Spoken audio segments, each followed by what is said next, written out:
Wolfgang Luth was born on October 15, 1913 in Riga, then part of the Russian Empire.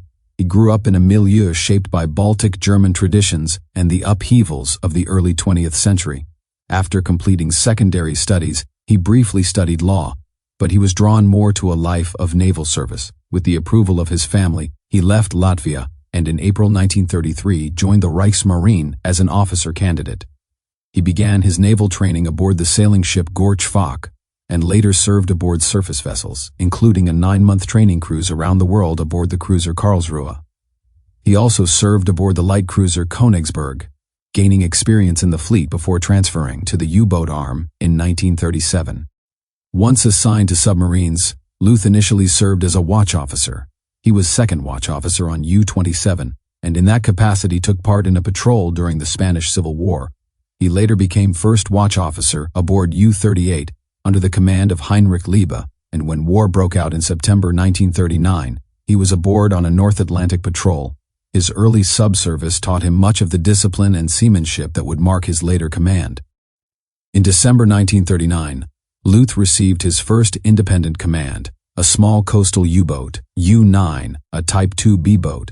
Though small in size and range, U-9 offered him an opportunity to test his leadership skills and prove himself. In 6 patrols with this boat, he achieved steady success, including the sinking of the French submarine Doris in May 1940.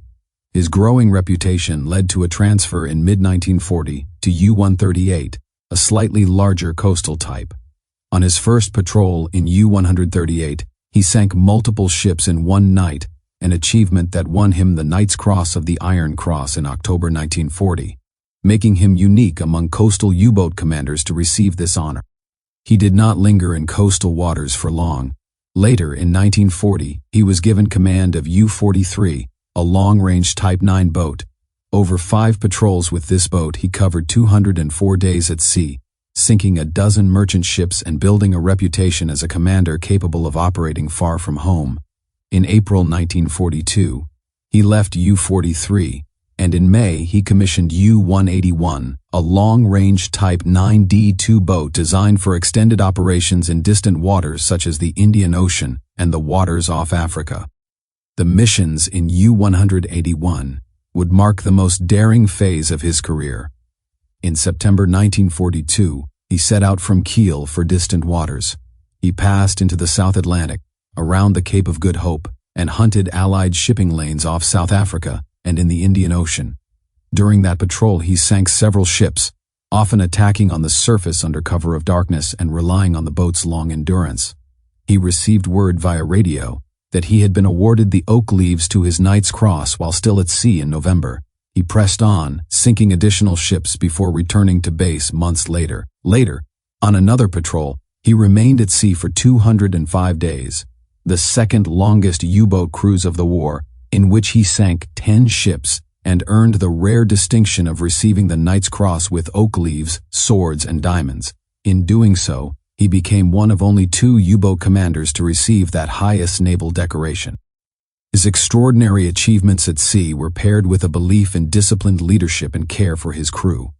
He often spoke of the problems of morale on long patrols, where monotony, danger, cramped quarters, and psychological strain wore on men day after day. He believed that a submarine commander must not only demand performance but also nurture esprit de corps.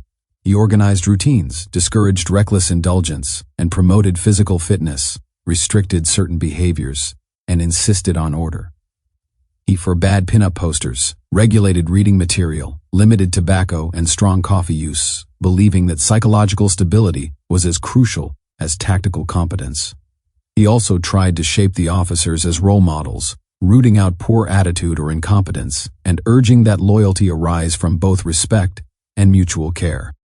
On one occasion, he gave a lecture at Weimar in December 1943 on leadership in a submarine, describing episodes meant to illustrate how discipline, example, and structured routine could sustain performance even in the depths of the ocean under enemy threat.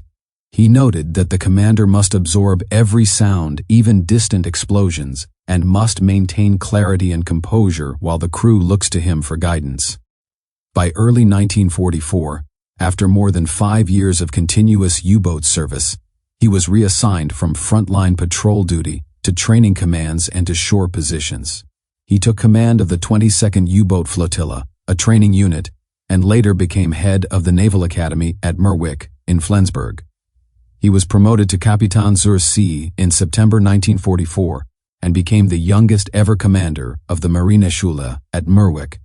In that capacity, he oversaw the instruction of naval cadets and new officer candidates, shaping the next generation of Kriegsmarine leadership, even as the strategic situation deteriorated.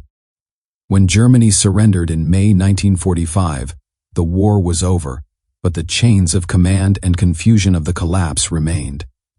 On the night of 13th to 14th of May 1945, just days after the end of hostilities, Luth was walking across the grounds of the Naval Academy.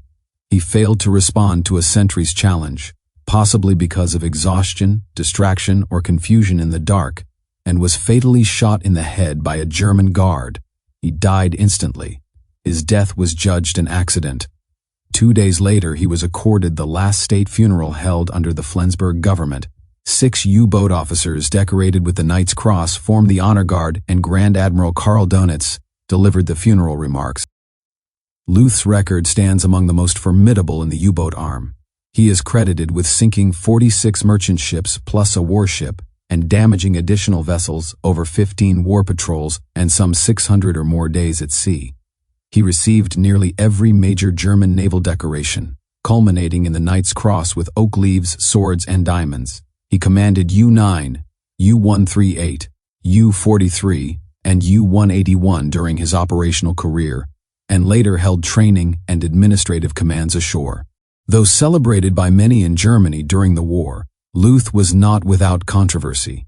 He embraced the ideology of National Socialism publicly, and his style has been criticized by some contemporaries who found his paternalism overly controlling or naive for combat conditions in more heavily defended waters. Some questioned the inflated claims of tonnage that German U-boat command allowed, noting that after the war, some of Luth's reported totals were seen as inflated. Critics also observe that many of his successes occurred in less heavily patrolled waters of Africa and the Indian Ocean, where escorts and air coverage were lighter than in the North Atlantic. Nevertheless, his men often testified to deep loyalty and affection for him, crediting him with personal concern and support long after their service beneath his command.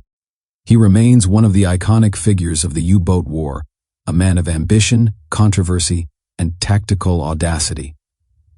His story carries the drama of long months at sea, of command under pressure, of leadership in shadows and depths, and of the tragic irony of surviving the war only to be struck down by a guard in peacetime confusion.